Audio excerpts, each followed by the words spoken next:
All right, so we are now recording. So first thing is just kind of general strokes for the exam. It will be next Thursday in class. We're not meeting anywhere different. It'll just be in the same place, same time. It will be over chapters 21 through 24. And the distribution of questions will likely be roughly even across chapters. I'm not going to emphasize one more than another.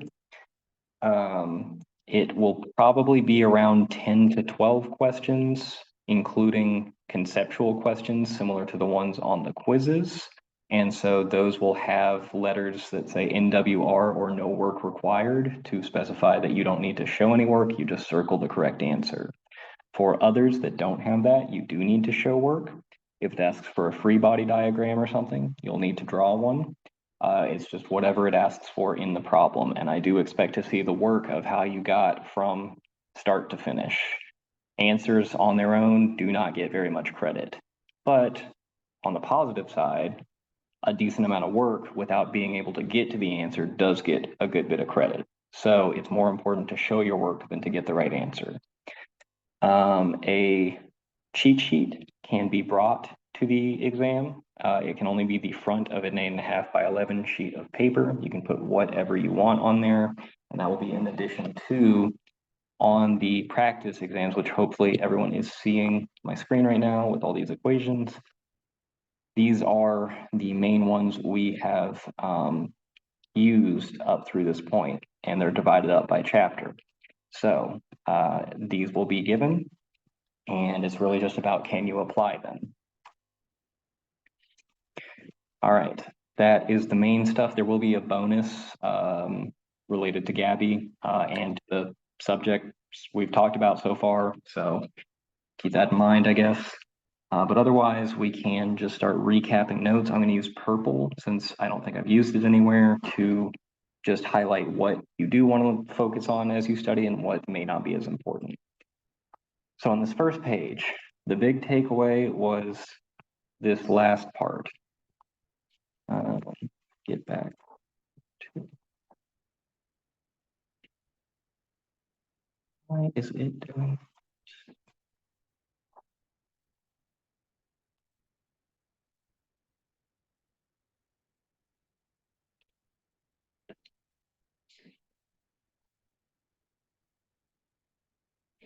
Switch styluses here in a second.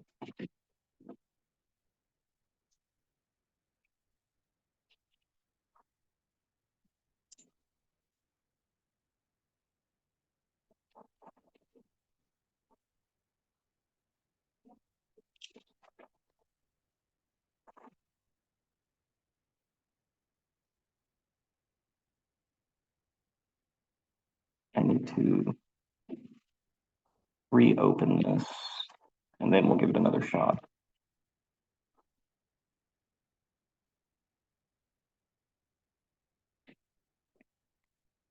Okay. And let me share my screen again.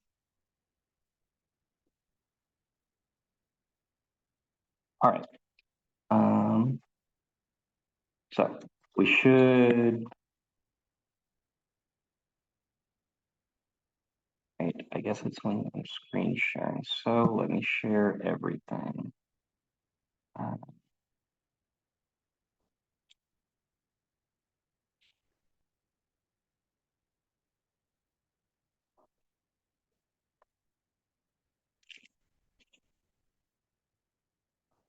We are okay.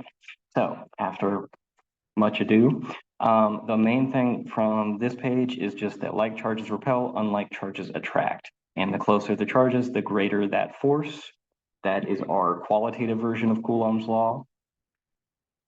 The main thing on this page, two things, is that charge is quantized and charge is conserved. So quantized means that any charge we do see on an object is a result of electron charges. And so any charge we have can only be a multiple of the electron charge. That's what this Q equals NE formula is telling you. And so if you're asked something about if a charge is possible, you need to see if it's a multiple of the electron charge. charge is conserved means that if charge ends up on one object, that means it must have moved from another. Or if we have a charge as a result of something like induction, it means that that charge has moved from one part of the same object to another part, and that still leaves some positive behind when the electrons move away, or maybe it's electrons move towards one point and left a positive charge elsewhere. Okay, conductors and insulators. We know that there's a lot to be said about conductors later on, as far as Gauss's law and its implications. So conductors we talk about a little bit more than insulators for the moment. We'll get to insulators more later. So focus on conductors, and then charging. We've got three modes of charging. There's friction charging. You rub two things together. Electrons move off one thing onto the other. You've got charging by contact, which is similar to friction. It's just for conductors, it's easier to deposit charge on them because charge is free to move through or around their surface. And then charging by induction is charging without contact. It is holding something close, holding a charged object close to usually a neutral object, and that leads to a separation of charge into negative and positive sides. And then you can ground for just a moment the conductor to lead to a net charge on the surface of it. So just the different types of charging that can happen is important. Coulomb's law, it is just this right here. So can you calculate it? Do you know the direction in which it acts? Can you draw your force vectors in the right way for a certain charge? And there will likely not be one where it's just two charges and I want to know the force between them. It will jump straight to what is the net force for a group of charges on one other charge. So like here, we're finding the force on charge 1 due to charges 2 and 3. We're finding that net force.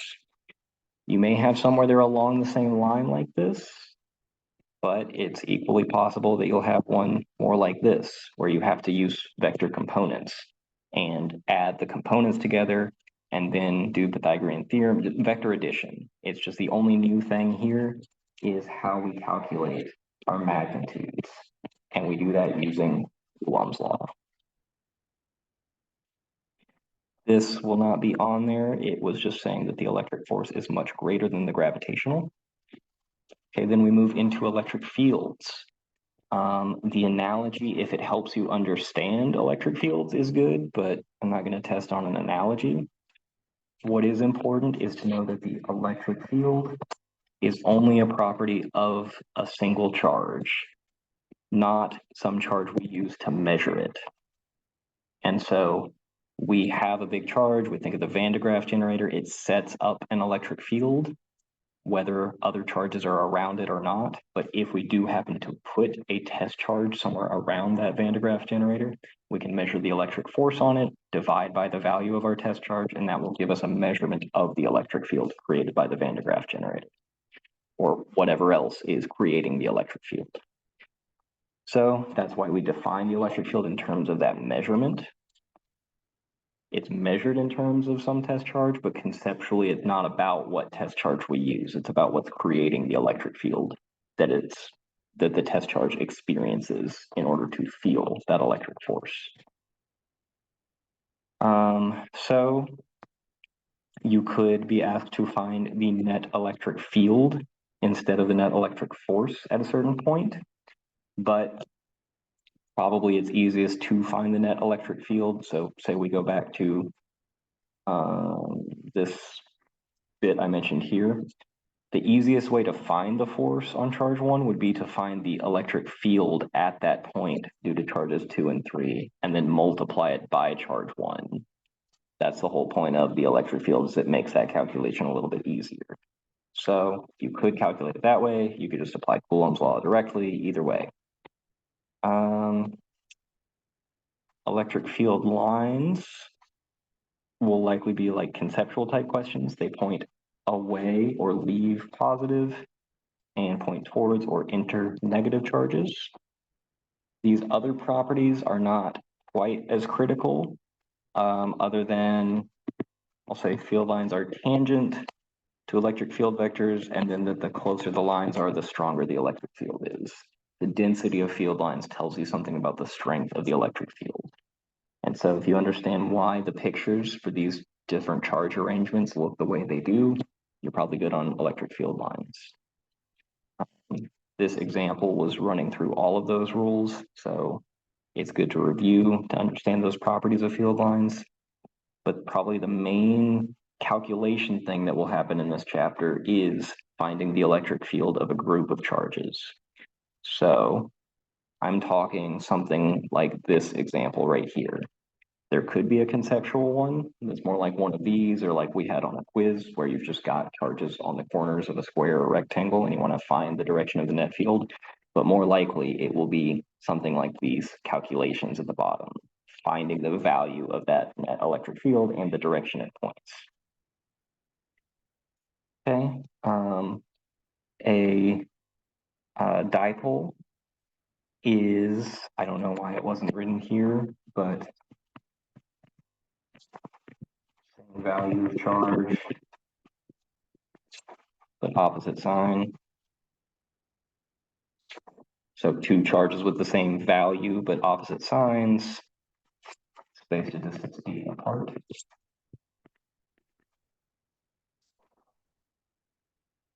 And you're not going to need to rederive it. You don't have to reinvent the wheel, but you may want to make sure you're familiar with applying this equation and knowing which way the dipole vector or dipole moment vector points. It points from negative to positive. So that equation is going to be given. The dipole moment is probably the one you'll want to think about, remember. Similar here, you don't have to know the derivation for a charged ring, but you do need to be able to apply the result and know which direction that field will point for that charged ring. It's going to point away from the ring on either side. If the ring is positive, it's going to point towards the ring on either side if it's negative. By that I mean, we got ring with positive charge distributed around it, the field above it is away from it, the field below is away. Or a negative charge, negatively charged ring, field above it is towards it, field below it is towards it. Very similar for a disk, but it's a different equation for the electric field strength. But if the disk is charged positively, the field points away. If it's negative, the field points towards. I don't think an infinite sheet of charge will be there. You'll see capacitors though, which is two sheets put near each other. So let's say we don't have to worry about this one, but a similar thing, the capacitor plates, we will. Like I mentioned earlier, one way to find the force on a charge is to find the field due to all external charges at the point where the charge is sitting, and then multiply by that charge. And that's the usefulness of the electric field. It tells us force per charge. It's the force made available by a certain charged object like a Van de Graaff generator for any other charge to feel when it's placed in that electric field.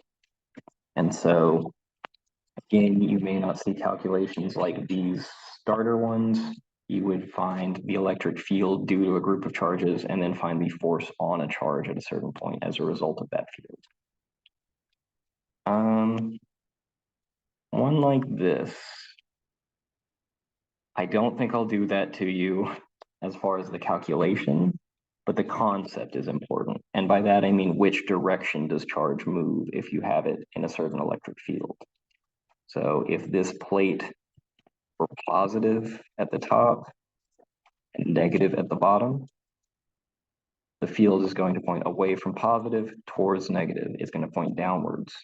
That means for a positive charge that it will feel a force downwards. Do that in red. But for a negative charge, it's always going to feel a force opposite the direction of the electric field.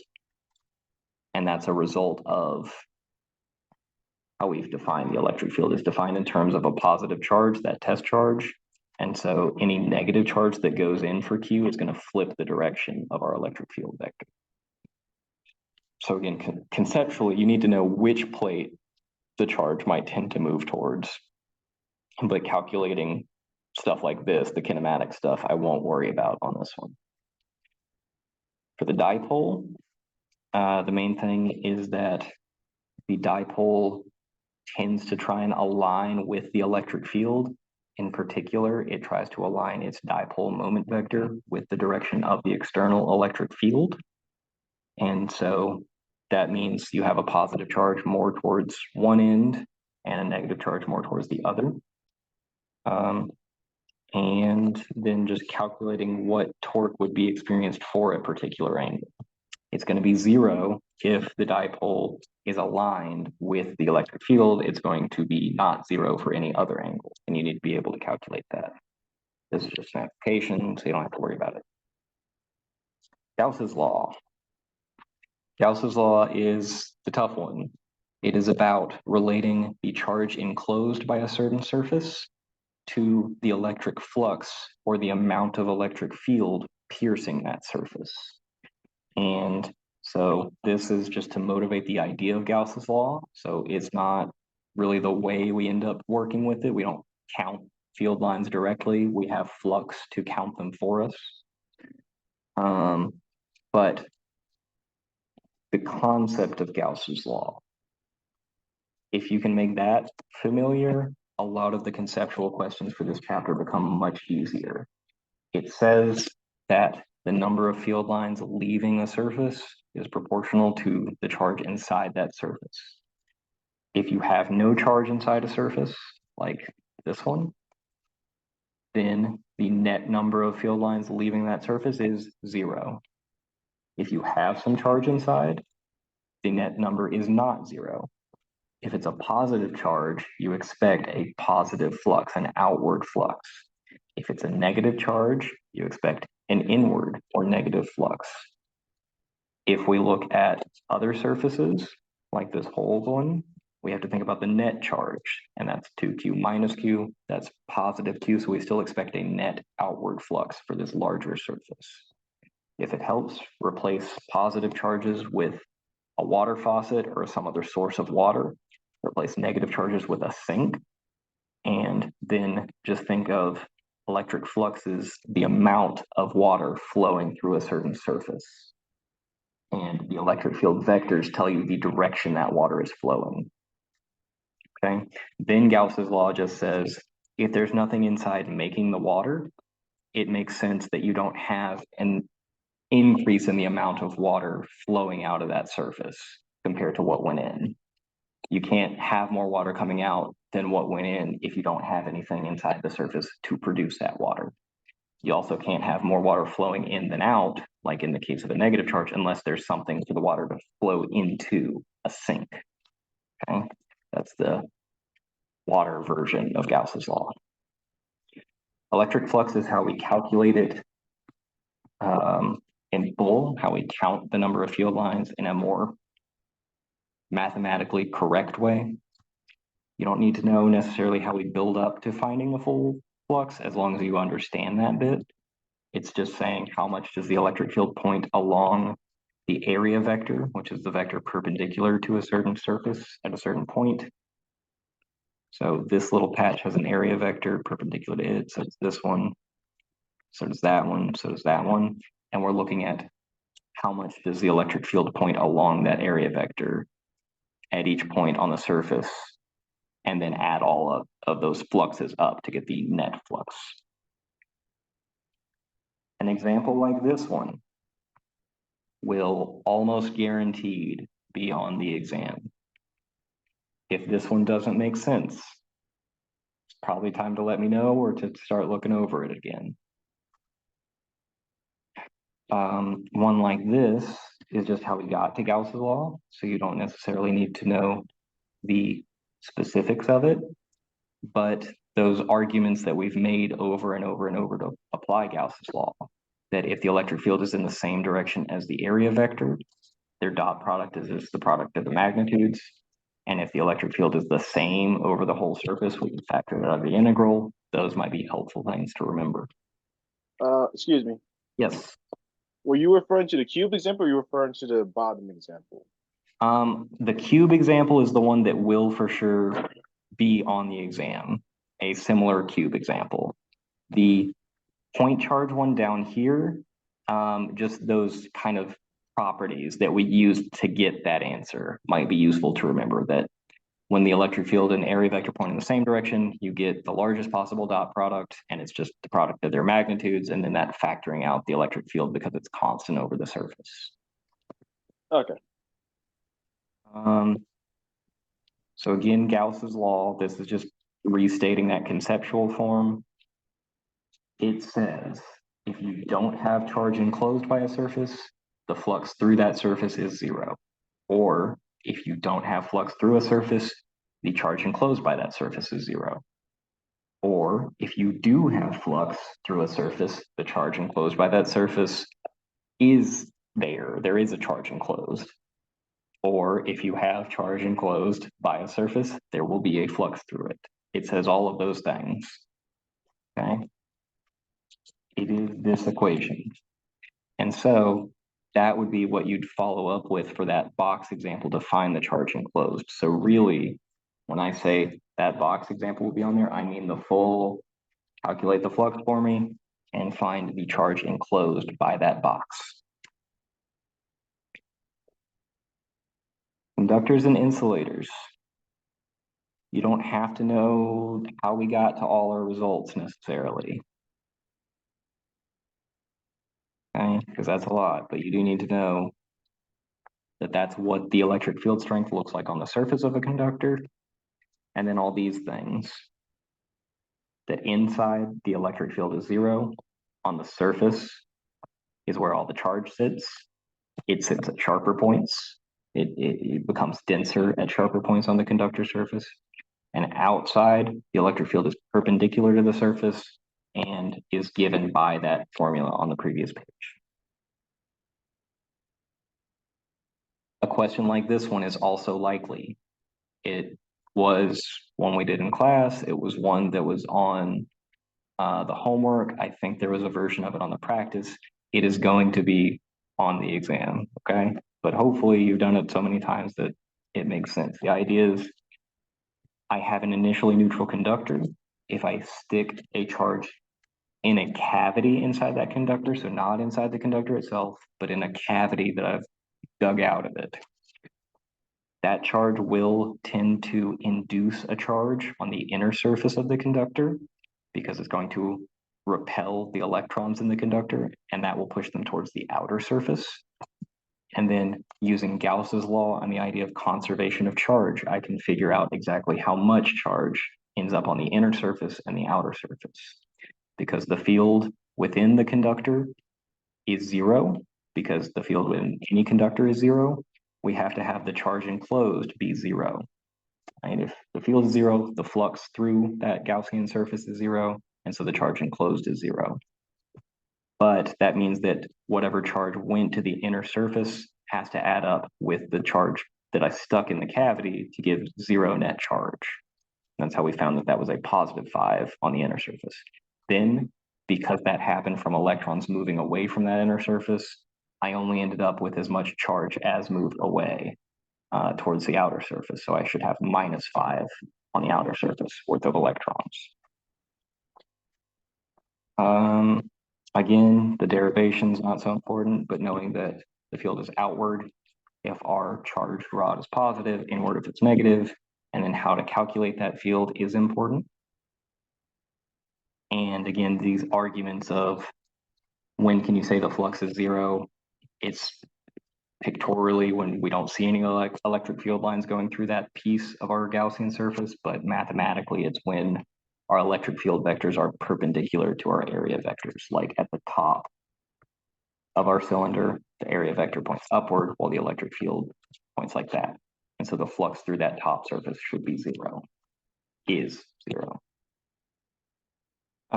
Again, for capacitors, away from positive towards negative, this is how you find that, where sigma is the charge density. And then it's probably helpful to just keep in mind that for capacitors, the electric field is uniform. Same magnitude, same direction everywhere between the plates. For this, that about sums it up. And then the direction of the field. The shell theorems aren't really new information. Shell theorem 1 is that first part of the formula. Shell theorem 2 is that second part. And so applying it to get the field for a ball is not so important, but this is an understanding why the graph for the electric field looks like that is important. Chapter 24, electric potential. So this was motivating the idea of electric potential, that it's this energy that surrounding charges makes available for a certain charge. And so the plates here, the capacitor plates, set up a certain potential between them. And if I happen to put another charge in between, it will interact with that electric potential and result in it having a certain electric potential energy. So electric potential is the energy made available per charge. And wow, I really never said that a joule per coulomb is a volt. That's pretty bad. So for this, you could see calculations like the ones we did here, but the idea is that most of them will be done from the perspective of electric potential. So we stop taking this Newton's laws forces view and start taking the energy view. And specifically, we use things like knowing the change in kinetic energy depends on the change in electric potential. The potential energy a certain charge has is the value of that charge multiplied by the potential it experiences due to some other charges. And knowing kind of how to navigate the potential landscape, I guess.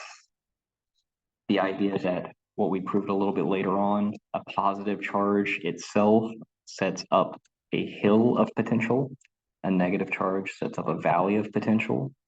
And so the overall potential is kind of putting those things together.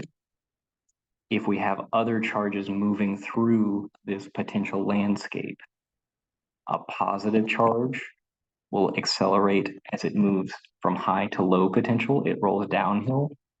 A negative charge will accelerate as it moves from low to high potential, moves uphill.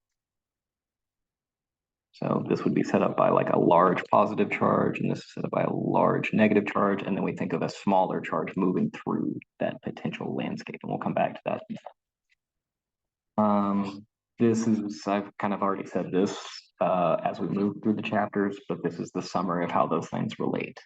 If that helps, great, but I can't say this specific statement will be on the exam.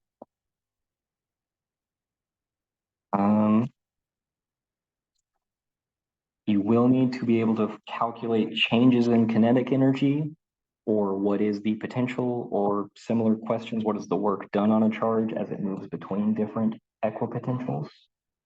And just remember, it's not too bad. It's just negative the charge that's moving between equipotentials times the potential difference it moves through. If it moves along an equipotential or starts and ends on an equipotential, even if it took a wild path to get there, the work done on it overall is still zero because it is ending on the same potential surface equipotential it started on. If you understand what happens for these topographical maps, that directly implies all these things for the electric potential. And so these are properties that I could ask about, like field lines are perpendicular to equipotentials. That's an important one. But just think of it as gravity pulls stuff down perpendicular to the equal height contours. Stuff tends to roll downhill, but an equal height contour is along the hill. Okay. Electric field lines point perpendicular to equipotentials. It's the same statement.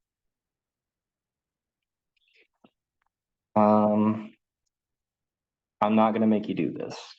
This will not be on there in that form, and that's why it doesn't show up on the equation sheet. But knowing this particular version of it, how the electric potential varies as we move between two charged plates, that could be good to know. Or thinking of electric field as negative change in voltage over the distance. That, by the way, is just the uniform field version of the thing we looked at today, this down here. Okay, so let me come back up.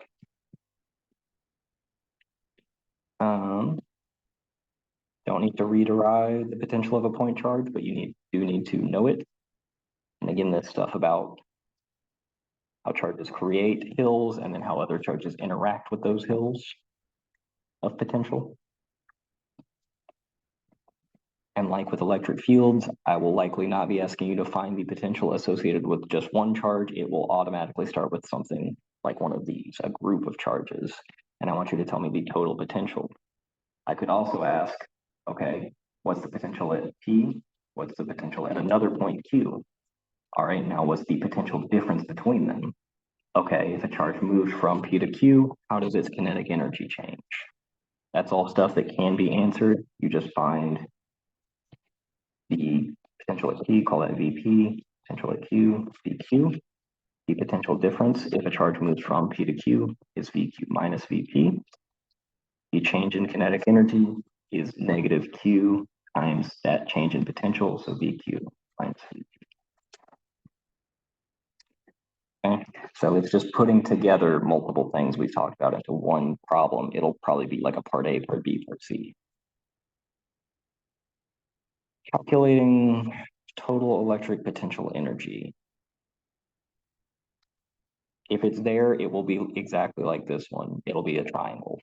Okay, I'll give you that much. If I do one, it'll be find the electric potential energy of a certain triangle of charges. Again, applying this, knowing the direction of the dipole moment vector is what's important. Derivations, not so much. Applying, not doing the derivation. Applying, not doing the derivation. And lastly, applying, not doing the derivation.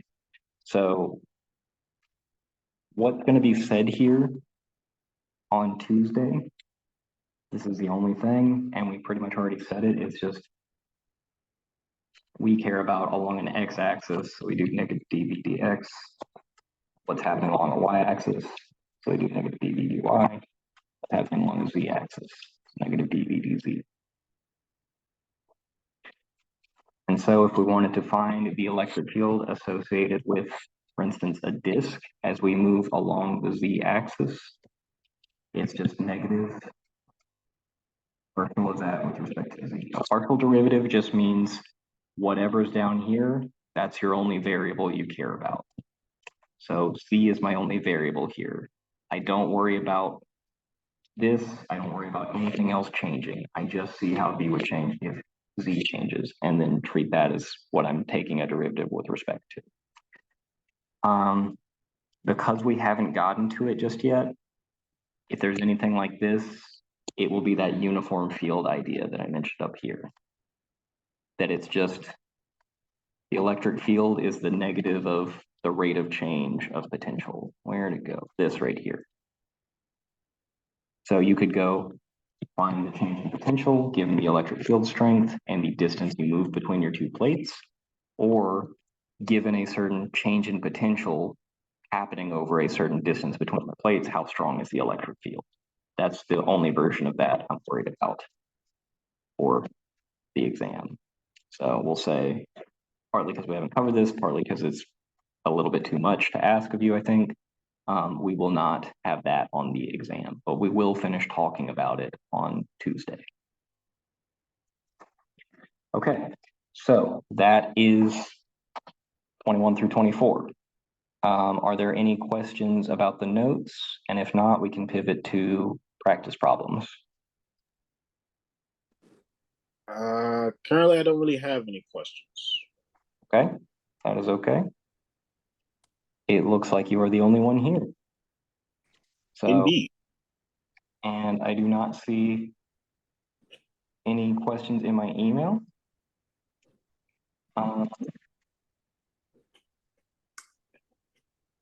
Are there any particular practice problems you want to take a look at?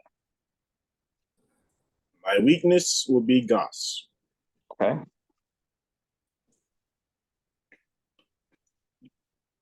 So let's just look at a couple. Start with this. The Gaussian cylinder is embedded in this slab halfway. So the big cube is our conductor, a metal slab, and then the Gaussian cylinder is partially embedded in it. Both ends have a certain area.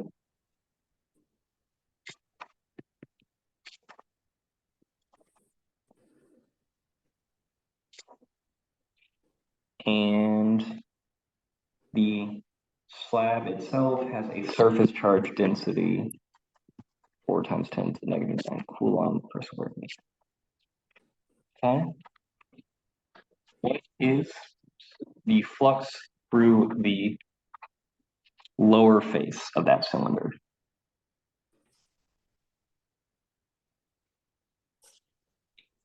Give me a second to pull up my notes.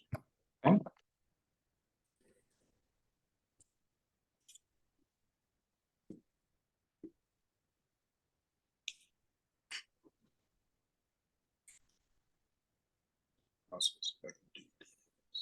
Oh.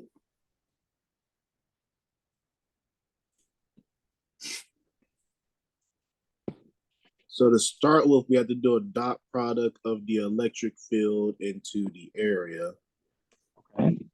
And our electric field will be 4 times 10 to the negative 9 coulombs per meter squared.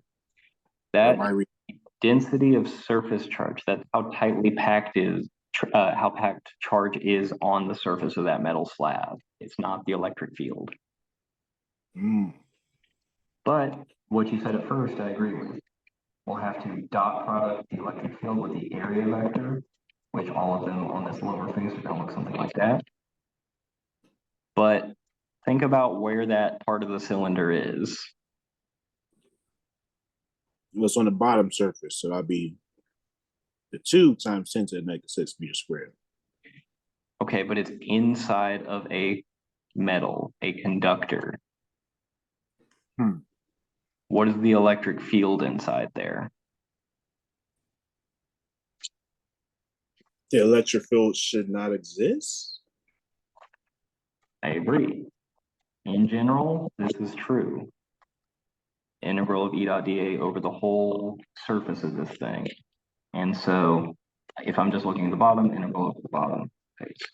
But inside of a conductor, the electric field is 0 because if it weren't, charges would continue moving around in the conductor forever. So it is 0, and so the flux is 0. Pretty straightforward. Good question. Yes. Since it's in a conductor, wouldn't it still transmit through it though? No. So we will have an electric field on the surface of this conductor due to the charge that is moved to the surface. But the way that the electric fields of each of those individual charges adds up inside of the conductor, we account for all their directions, it's always going to cancel out and give an electric field of 0 inside the conductor.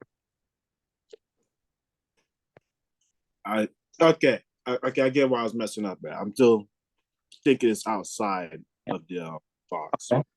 So now, though, look at the upper face. Is that inside the conductor? No. No. All right, so I again need to think about which way the electric field is facing there. Which way is it going to be facing, do you think? It should be facing outward. Outward? Or out, from vertically outward, if that makes sense. I can't point. Right, in, out, what? Up. Up? Okay, I agree. So from this conductor, there will be an electric field generated. Why am I drawing it perpendicular to the surface of the conductor? Because, try to think of the word. the air that the John perpendicular because if it were parallel, it would still be zero. If that makes is that right? If we had a component parallel to the surface of our conductor, it would keep pushing charge around that surface.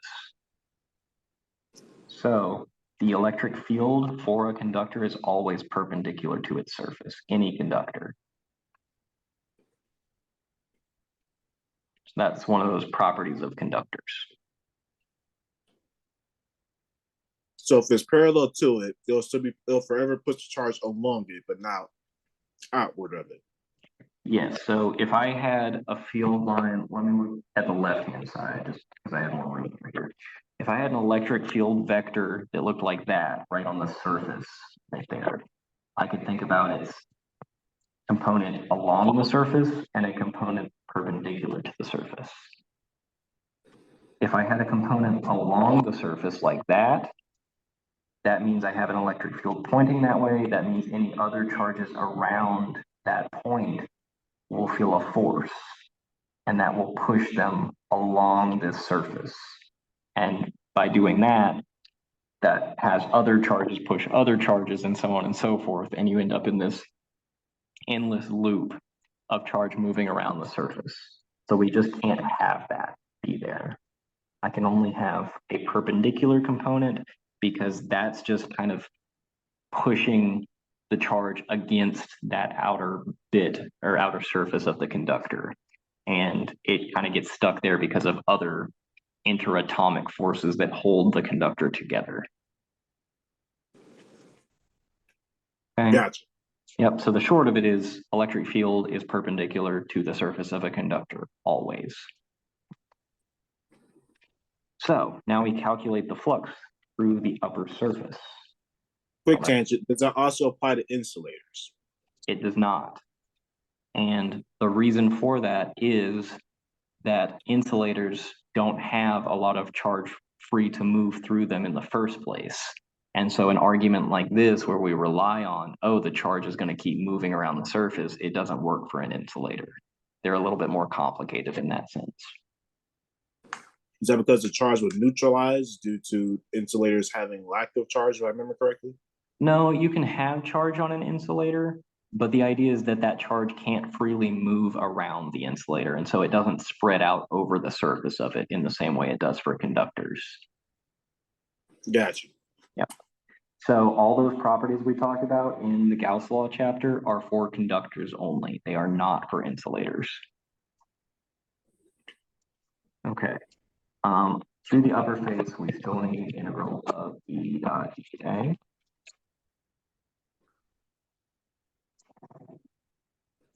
And so here's where I'm talking about those tricks. How can we simplify the calculation of this integral?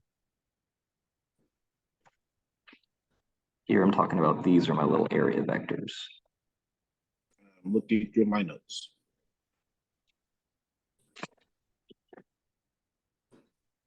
It's not adding up all the sides. It's not that trick. Tell me about how I can simplify this dot product.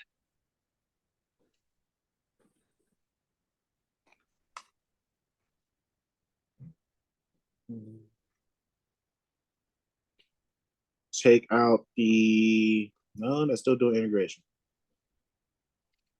To not do integration or to still do it within integration? Just what can you simplify? Don't think too far ahead. What can I simplify?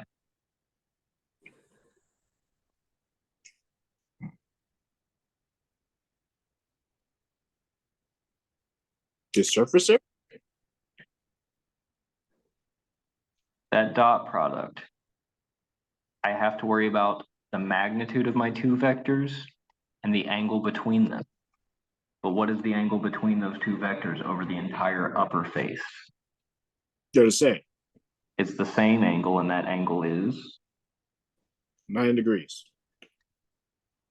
Between these little area vectors and the electric field? No. Well, that's what I'm asking about. So the vector is 7 degrees because it's going up. They're all going up, but 0 degrees between them. when our vectors point in the same direction, the dot product is just the product of the magnitudes. Okay? Okay. But, all right, I'm looking for this integral now. I think about what does the electric field look like on that upper face, because that's where I'm calculating this thing at.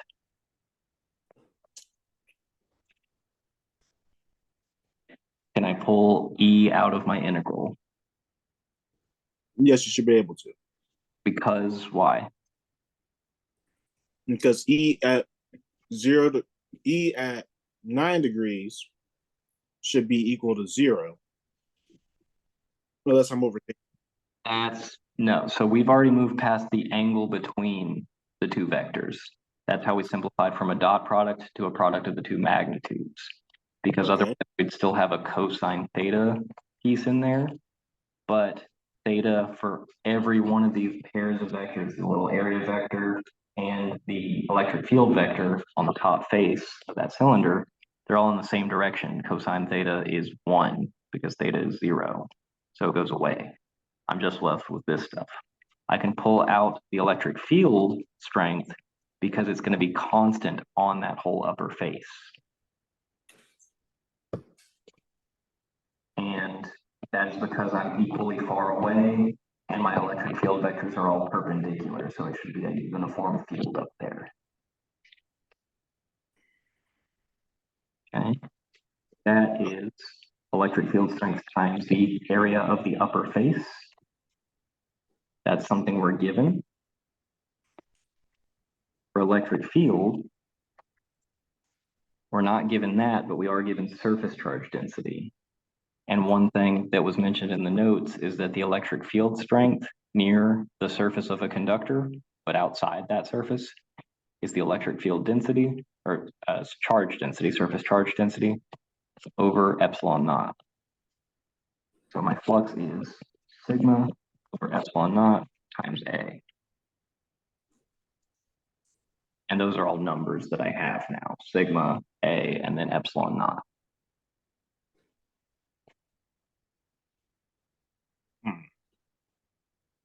All right, then we look at the net flux through the Gaussian cylinder.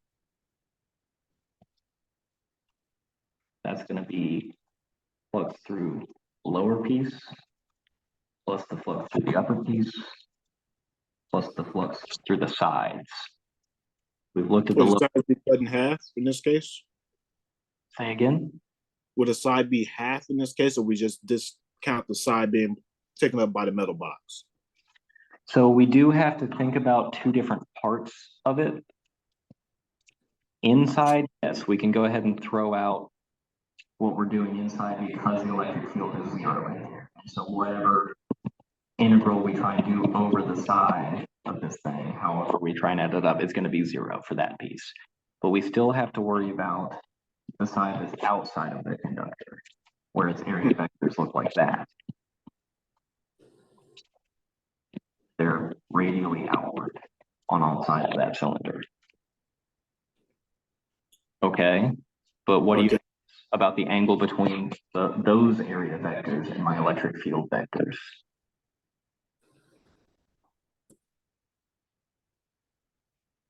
It should just be pi r, or 2 pi r h.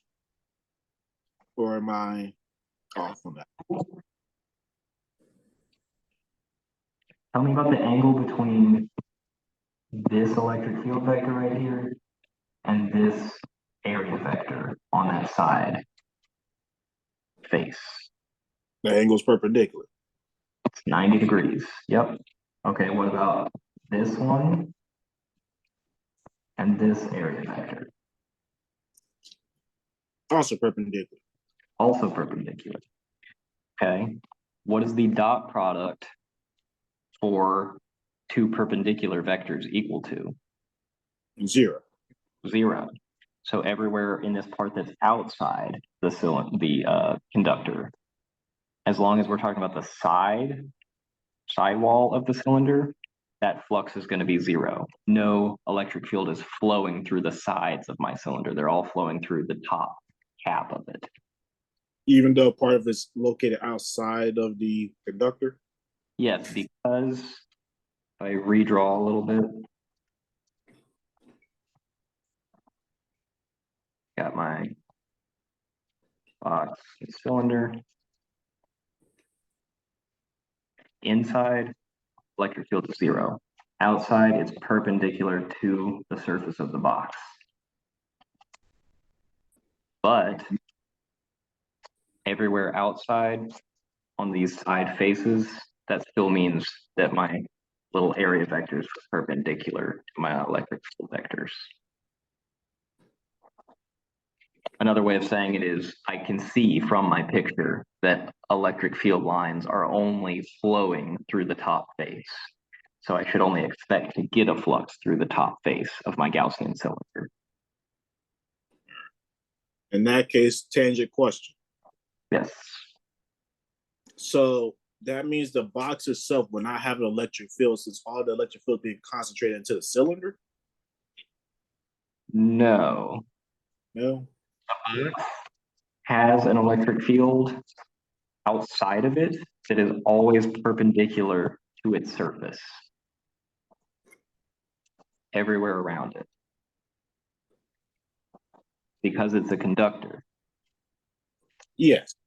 If we focus on just the part that is enclosed by our Gaussian cylinder, that's what we're calculating here is the flux through that particular cylinder. And so we only worry about the electric field that's actually passing through that cylinder. Okay. Okay, so what is the net flux? It is, we know, 0 through the lower cap. It is sigma over epsilon 0 times A. Through the upper cap, it is 0 through the sidewalls. And so our total flux is just the flux through the top face. Then, For what was your question? for solving this on the test, do you want us to do this mathematically or you want us to do symbol first, equation first, then mathematically? Because I somewhat get it just through pure equation, but I get kind of lost at certain points. If you can argue it in words instead of math, that's okay. So if you can just say the electric field is 0 inside a conductor, and so the flux through that bottom face is 0, that's fine with me. Okay. And then next piece, if you can tell me that through the upper face, the field is uniform and it's all in the same direction, that directly implies that the flux is just field times area. But you would need to know that because I'll need this number, what you calculate. And would this right. be considered concept or application? Say again? Would this be considered concept or application? This would be, if I phrase it as a concept thing, like it's a no work required thing, then it would be concept. If it's if I don't have that, it's application, and this would be because you need to get a number out of this. Okay, but for instance, 23 might be considered a concept question because you just have to say that it's 0. Okay, so that's the net flux, and then how much charge is enclosed, we use Gauss's law. So that says, what we calculated before, you would have a number for this left-hand side by this point, but you'd set it equal to Q enclosed over epsilon 0. And so Q enclosed is just the charge density times the area of that top face.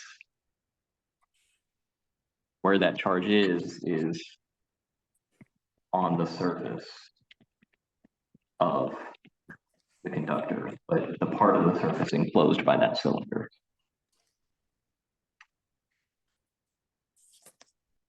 Okay.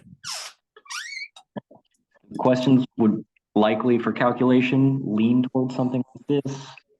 You would, for something like this, tend to have more conceptual no work required, but it's real good to make sure these steps, these justifications I made, at least make sense.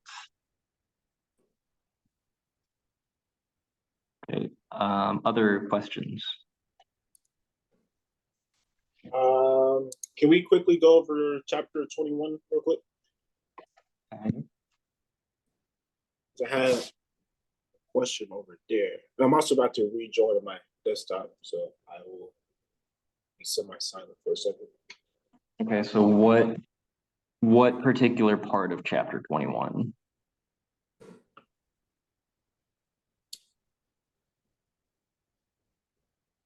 For chapter 21, my trouble mostly came from predicting, I believe it's chapter 21, predicting the electric field lines. That's where I had a lot of trouble at first. That is 22. That's 22. Okay. Yep. So that would be something like number 11. So our main rules to stick to are field lines point away from positive or negative. Our field line density says something about the strength of the field. So if we get closer together field lines, we have a stronger electric field in that region. And really that's the main two. Okay, so given that, tell me about which of these two plates is positively charged and which is negatively charged.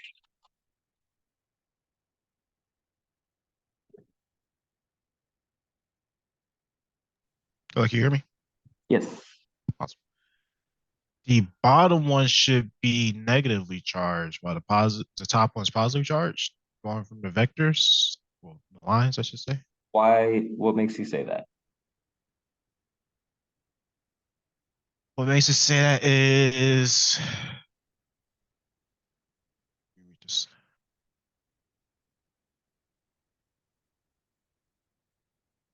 a negative charge. Actually, the top one should be negative charge. The negative charge tends to have the lines go towards it than the positive charge. Yep. Field lines point away from positive towards negative. So this one's negative, this one's positive. Okay. Tell me about the strength of the electric field between those two plates. As a numerical value or No, just qualitatively. qualitatively, it is weaker on the negative side. Okay. Have the lines spread out on the negative side compared to the positive side? Yes, it. Well, let's break it into three different regions. Let's look at over here, we call a fringe region. Over here is also a fringe region, and then right in the middle. So I agree on some points, I think. Over in this fringe region on the left, tell me about how that electric field strength varies. It varies because there's only on both fringe regions, there's only two fields, while the middle region has four. Where also where the point charges are. Is X, Y, and Z the point charges? That's just saying that's where it's out on the line. X, Y, and Z are just points that it's telling us to consider for this Okay. problem. So it's really just saying consider not the fringe region. Okay. So let's maybe just start looking through these choices. So we know the upper plate is negative and lower is positive, so that first one's out. All right, let's look at the second one. A proton at X would experience the same force if it were placed at Y. What do you think? I believe currently that is true Okay, why do you think it's true? because X and Y are the same relative field strength. Yeah. And Mhm. if I were to position it differently, it still wouldn't matter. But I don't believe this is where equipotential equipotential comes into play. No, Equipotential is different. not equipotentials. We I'm could trying talk, to find a use case for equipotentials because we could talk about the work done to move something from X to Y, because the equipotentials are planes parallel to our plates. And so work would be done to move a charge from X to Y, but that makes sense because the electric field points upward through that whole region. So in order to get this over there, it's going to be experiencing an electric field. There's going to be work done on it. And so the potential is going to change. Okay. got you. I keep but I misremembering how agree. that works. I agree with you. The force will be the same because the field strength is the same, and the force will be upward, although it doesn't ask about that, because if we put a positive charge there, the force is in the direction of the electric field for a positive charge. So this one I agree with. And so let's rule out the rest, just to be sure. Proton at X experiences a greater force than if it were placed at Z. For the That would be negative on that since they lie within the same field and it's still moving at the same rate. Yep. The diagram. At X experiences less force than if it were placed at Z. Same reasoning for C. An electron at X could have its weight balanced by the electrical force. I have no idea what that means. Okay. What does it mean to have its weight balanced by the electrical force? Does it balance? What is that saying to us? That will start to even out potentially. Okay. So tell me about the net force on something that's having its weight balanced. Because the weight's going to be this way. It will be 0. The net force will be 0. So it's saying, is the electric force on an electron, if it were placed at X, is it upwards? Because that's the only way it could balance the weight of that electron. Make sense? Yes. Okay. So is the electric force on an electron placed at X upward? Yes. Is it? The electric force in an electron going upward? Isn't that the same as where the field line is pointing towards? Or am No, I thinking different? because an electron is negative. It's negatively charged. Oh, no, that would be it will be repelled. It'll be going down. Yeah, you could think of it that way. That's fine. So it will actually experience a force in the direction that gravity is already pulling it. It will not have its weight balanced. So that's why we can rule it out. And so that's how we get that one. We've got about 20 minutes. We can keep doing problems. It's whichever you choose, and that's the benefit of being the only one here, is you get to choose what you want to look at. Ha showing up. 13 in this case is go in order. Okay, you want to look at 13? Yes, please. Okay. So each side of this square has a length of 2 meters. So I'm going to put that in. All right, we want to know the magnitude of the electric field dead center of that square.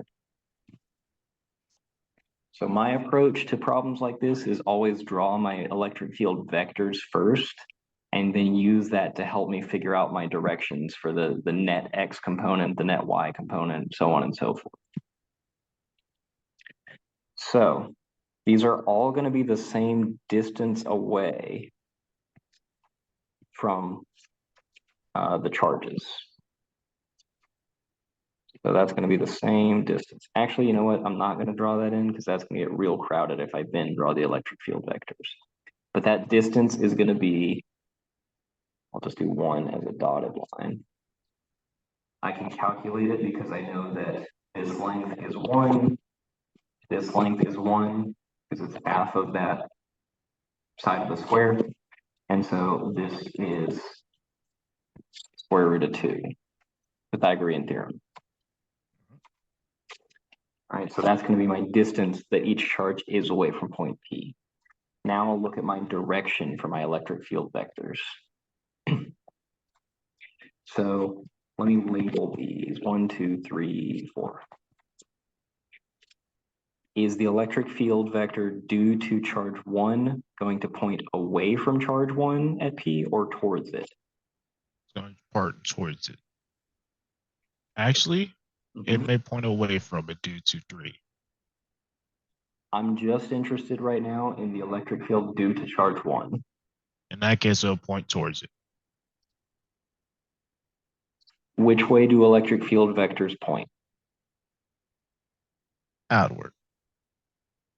Away from positive towards negative, right? Yes. In that case, I misidentified that. P means proton in this case. No, P is not a charge. It's just a point we're looking at the electric field at.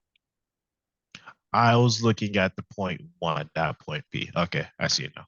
Yeah, so due to this charge, charge 1, because it's a positive charge, its electric field points away from itself. And that means at point P, it's going to point like that, along the line between charge 1 and point P. Gotcha. Okay, charge 2, does its electric field point away from itself or towards itself? It'll point away.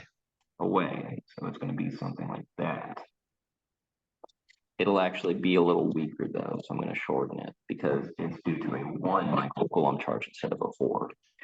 All right, charge 3, away or towards? Also point away. Mhm. Okay, and charge 4, It'll point towards itself. towards. And it's about 3 times longer than that because it's a -3 instead of a 1.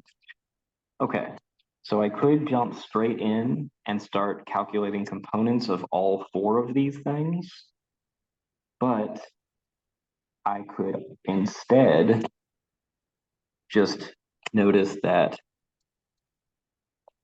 I've got a 4 microcoulomb charge here and a 4 microcoulomb charge here. They're the same distance away from that point P.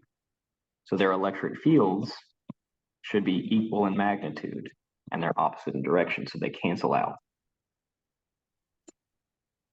Make sense? Yes. Okay.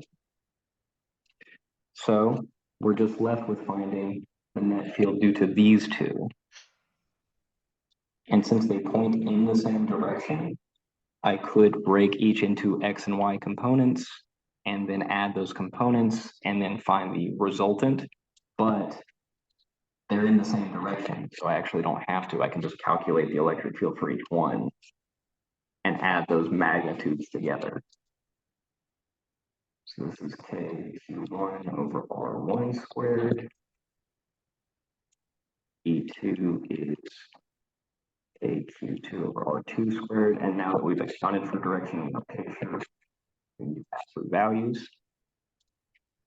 And so that would be 8.99 times 10 9th meter squared per coulomb squared. Absolute value of Q1 is 4 times 10 to the -6 coulombs. R1 is square root of 2 meters, square that.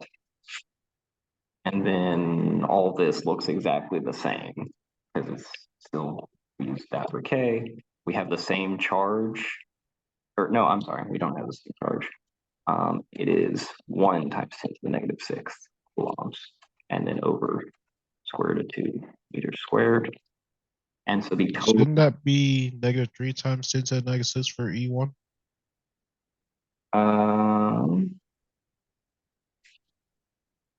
Oh, I'm sorry. Yeah, I messed up a couple things here. This should be E. Yeah, I really just bumped out there. So because these canceled, the fields due to them, I'm worried about charge 2's field and charge 4's field. So I need E2 and E4. That's Q2, that's Q4. The magnitude of charge 2 is 1 times 10 to the -6 coulombs, and then the magnitude of charge 4 is -3. So you're right, that is a -3 right there, but we're taking the absolute value of it. Okay. So if we do that,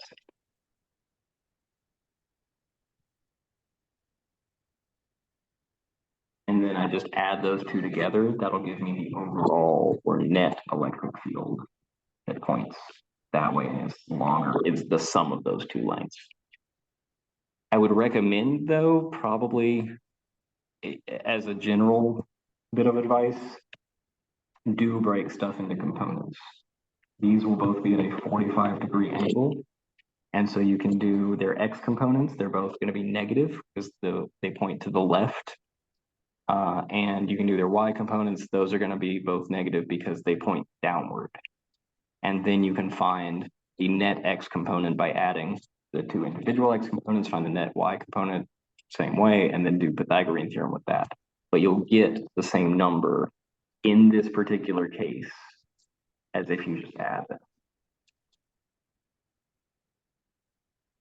But that's only true because right now in this picture, those two vectors point along the same direction. If they didn't, you have to go back to components. You break stuff into x and y components, add them, and then do Pythagorean theorem. Okay. Okay. What else? Can you continue scrolling down? Yep.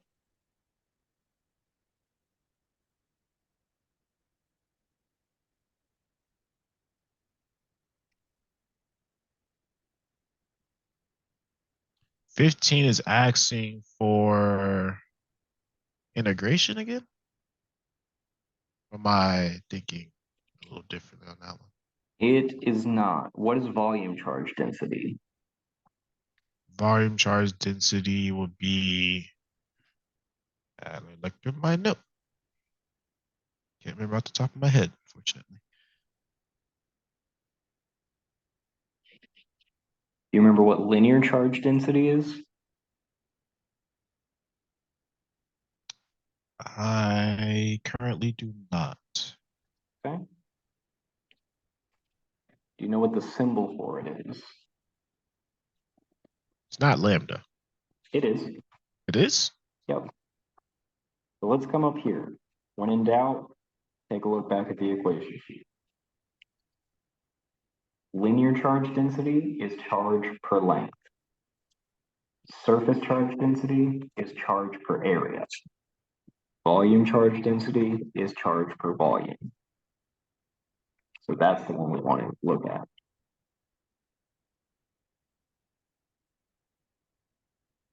Still with me? I'm digesting it. Okay. Think of it as a similar thing to regular density, how mass is distributed throughout a certain volume. If you have a large density, you have a lot of mass in a relatively small volume. If you have a large charge volume density, you have a large amount of charge in a small volume. You have Yes. a large surface charge density, you have a large charge within a small area. So we use sigma when we're talking about things like disks. We're worried about just kind of a face. We picture that disk as being very thin. And so we think about how charge is spread over the area, the face of that disk. If we have a long line of charge, we think about how charge is spread along that line. So for that, we tend to use linear charge density. We have a whole ball of charge is sitting all throughout this thing. We tend to think of the volume charge density, how much it's spread through that volume. Okay. And so here it's asking us for volume charge density. We've got a total charge of that for a certain radius, R. What is the volume charge density? I'm going to guess it probably wants it in coulombs per cubic meter. So I'm going to need to convert this to meters. It's 0.027 meters. And then I just need to know that charge density, volume charge density is charge per volume. And for a sphere, that volume is 4/3 pi r cubed. That's given up there as well. So it's just 6.3 times 10 to the negative 8 coulombs, 4/3 pi, 0.027 meters cubed. And it's whatever you get from that. I give me a second to get my calculator. There it goes.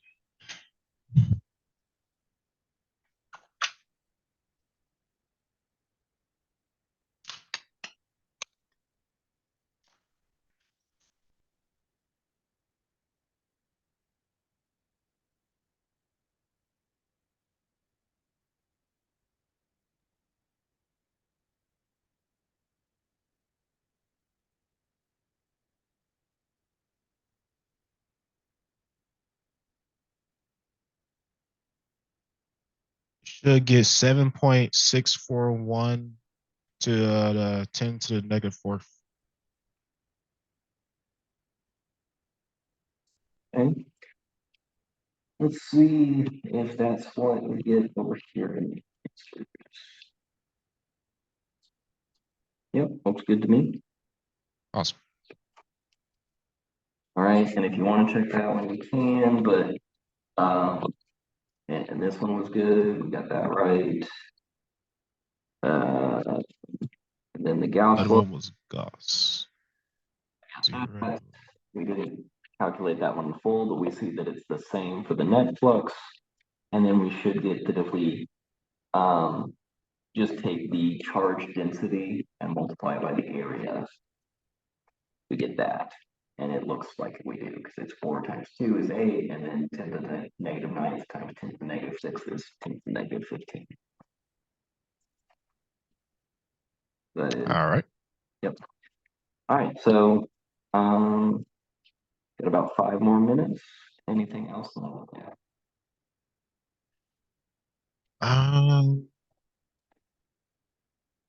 Is there anything that you feel was we should specifically know for chapter 24 since we just now covering it, but also should be covered through our homework and practice problems? Yeah, so the main thing I'd say is understanding how to calculate the total electric potential. So if you have a group of charges, can you find the potential due to them? And then as a result of that, can you find the potential energy that a charge placed at a certain point would have as a result of all those other charges? And then if it moved to another point, could you find the change in its kinetic energy? That's the main stuff for potentials.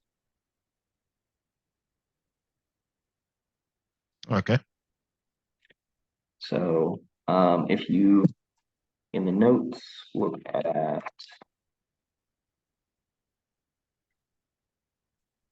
let's see, particularly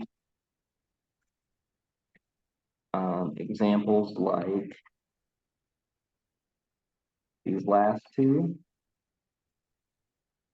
where we calculated the potential difference and the change in kinetic energy. That'll help a good bit with that, as well as examples like this one, where we found this one right here, where we found the total electric potential. To find all of those things together, you just kind of smash those two processes together. You find the total potential at a certain point, find it at another point, find the potential difference between those points, and then you can find the change in kinetic energy from that as well. All right.